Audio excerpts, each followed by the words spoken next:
자, 12회 해설 두 번째 하도록 하겠습니다. 다음은 적혈구 막을 통한 물질 이동과 삼투 현상을 알아보기 위한 실험 과정이다. 이름은 삼투라고 되어 있긴 해요. 삼투. 삼투 플러스 삼투의 어떤 변형의 개념도 같이 들어있죠.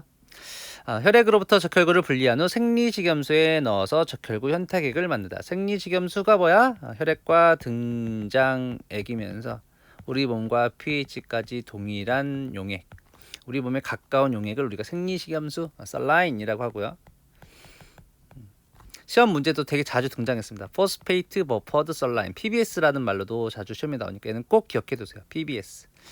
인산으로 pH를 맞춰준 포스페이트 버퍼드, 인산으로 pH를 맞춰준 살라인, 생리식염수다. 살라인은 등장액이다, 이런 말입니다.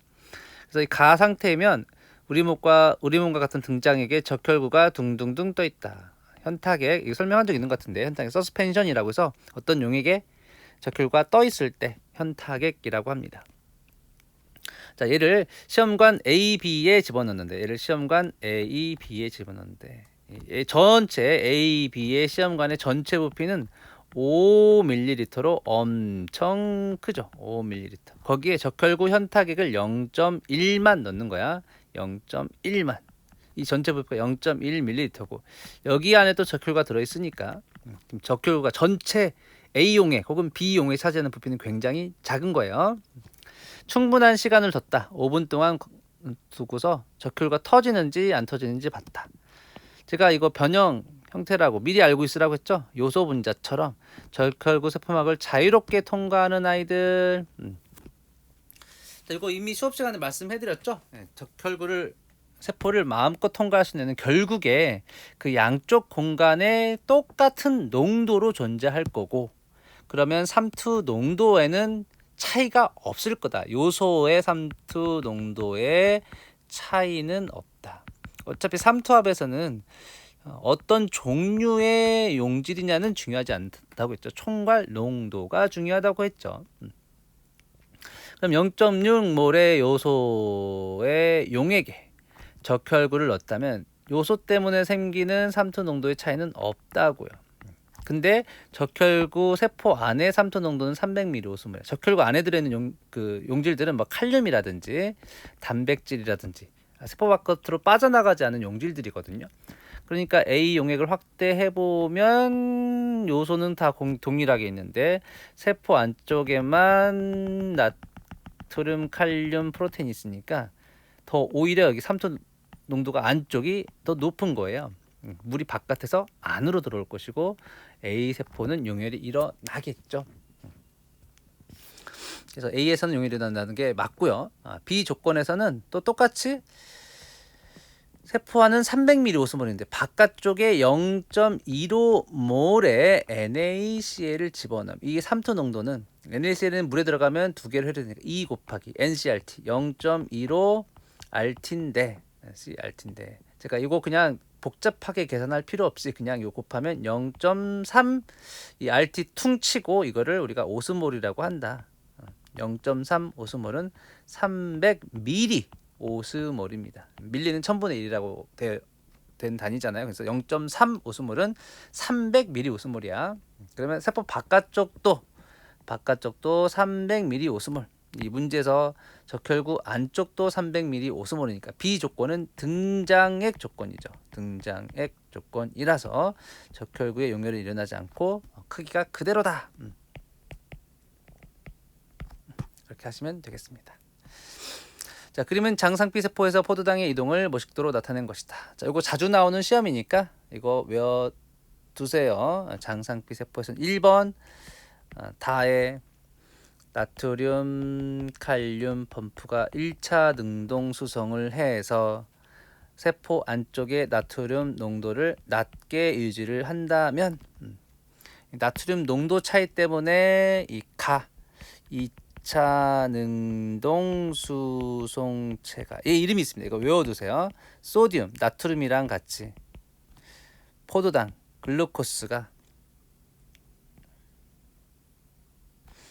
동시에 공동 수송되는 트랜스포터다.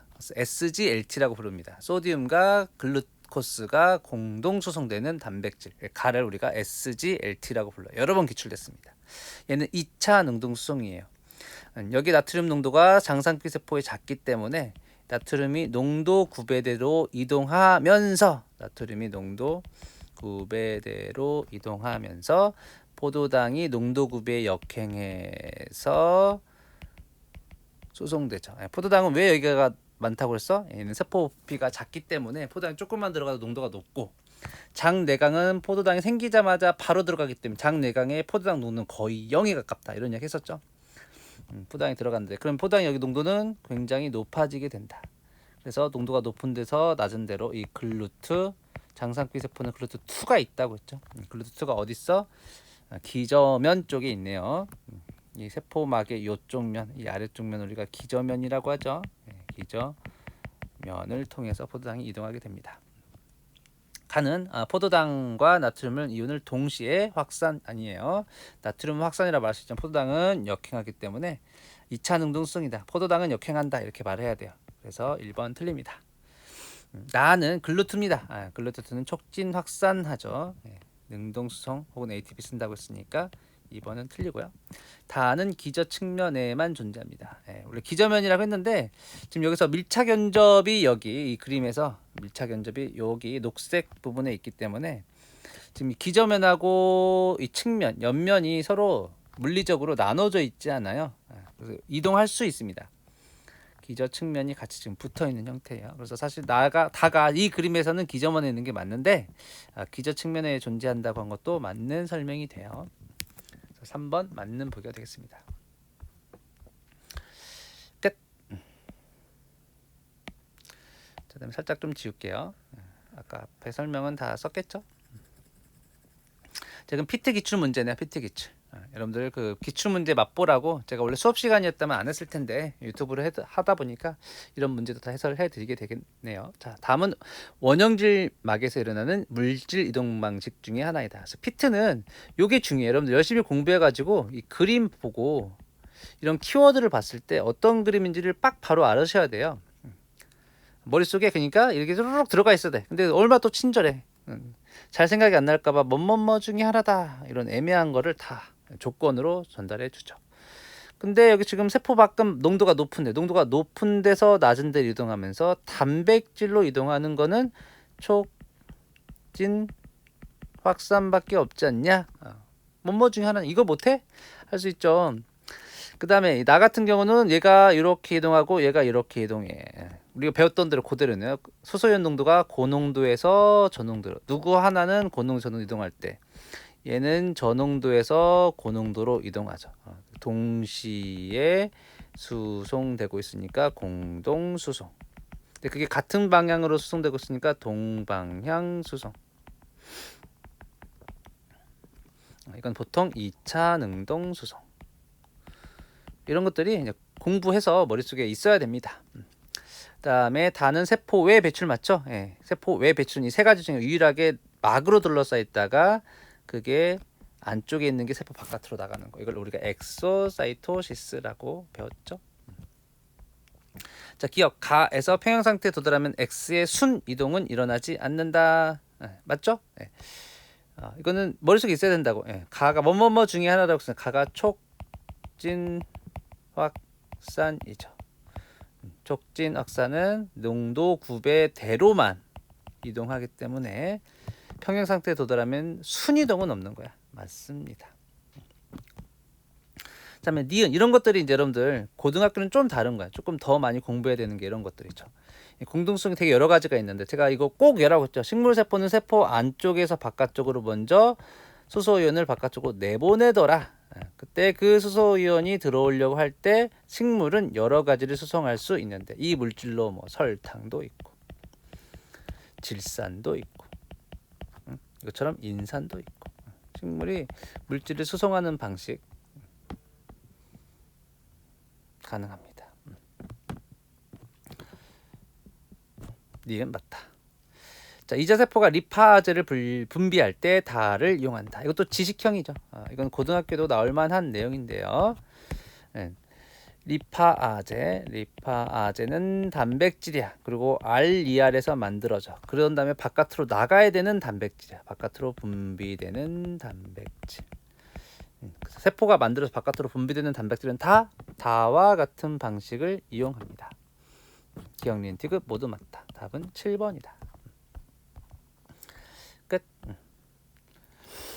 자, 12번. 그러면 사람에서 일어나는 두 가지 유형 원형질 말을 통한 거대 분자의 수성. 거대 분자는 이거 메가기출 문제입니다. 메가기출. 거대 분자는 막을 통과할 수 없기 때문에 엑소사이토시스로 나가야 되겠죠. 아니면 엔도사이토시스로 들어와야 되겠죠. 이런 내용들이 머릿속에 떠오른다면 둘 중에 하나라고 한다는 말이 없지만 제가 둘 중에 하나라고 한다면 얘는 세포 바깥에 있는 게 안으로 들어왔으니까 엔도사이토시스겠죠. 근데 또 항상 용어를 또 붙이기 나름이죠. 세균 같은 것을 뭔가 잡아먹은 형태니까 파고사이토시스라고 해도 될 것이다. 식세포장애로 해도 되고 내포장애라고 해도 되겠습니다. 이 나아 과정은 이미 피트 기출 나왔던 세포 안쪽에 있는 애가 바깥쪽으로 나는 엑소사이토시스가 되겠네요.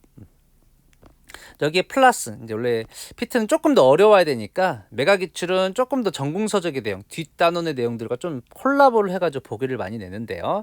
가 과정 자체는 세포의 표면적 감소를 야기한다. 제가 이 메커니즘 수용체 매개성 엔도사이토시스, 수용체 매개성 엔도사이토시스를 외우라고 했는데 그때 보면은 세포막이 이렇게 안쪽으로 쑥 들어와서 클라티린이 잡아서 들어와서 얘가 뽕 떨어진다고 했죠. 그러면 이 내막계는 서로 막이 왔다 갔다 하는데 이 소낭을 만든 만큼이 세포 안쪽으로 들어와 버렸으니까 당연히 세포의 표면적이 감소되겠죠.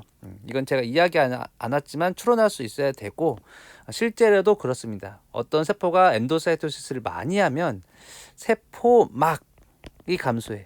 세포막이 감소한다는 걸 얘는 세포의 표면적이 감소한다 이렇게 써놓은 거예요. 반대로 엑소사이토시스를 많이 하면 세포막이 순간적으로 늘어나죠. 근데 우리가 내막계이기 때문에 결과적으로 왔다 갔다 하니까 뭐 늘어나가지고 막 계속 커지냐 그런 건 아니야. 커졌다가 또 다시 엔도사이토시스 하면 세포막이 작아지겠지. 그러니까 이 가 과정만 했을 때는 엔도사이토시스를 하는 거니까 세포막이 감소하겠죠. 기억 맞습니다. 병원군이 감염했을 때 호중군은 가 과정을 많이 한다. 아까 제가 가 과정을 파고사이토시스 중 식세포작용이라고도 볼 수 있다고 했잖아요. 원래 병원균이 들어오면 호중균은 원래 전문적인 식세포 중에 하나예요. 그렇죠?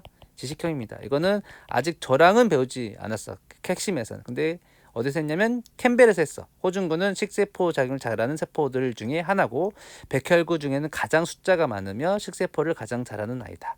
이걸 알아야만 니은 맞다고 할 수 있겠지. 식세포를 잘해. 근데 가는 식세포 작용이야. 그러니까 니은은 맞아. 이렇게 할 수 있죠. 자, 디귿. 이건 우리는 아직 안 배웠어요. 이것도 캠벨에서만 배운 지식형이 되겠습니다. 캠벨. 부신 피질의 세포가 알도스테론을 만들거든요.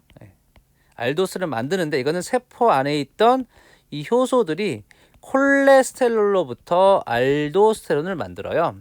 알도스테론은 지용성이거든요. 그래서 알도스테론은 만들어지면 확산으로 세포막을 통과해서 나갑니다. 지식형이야.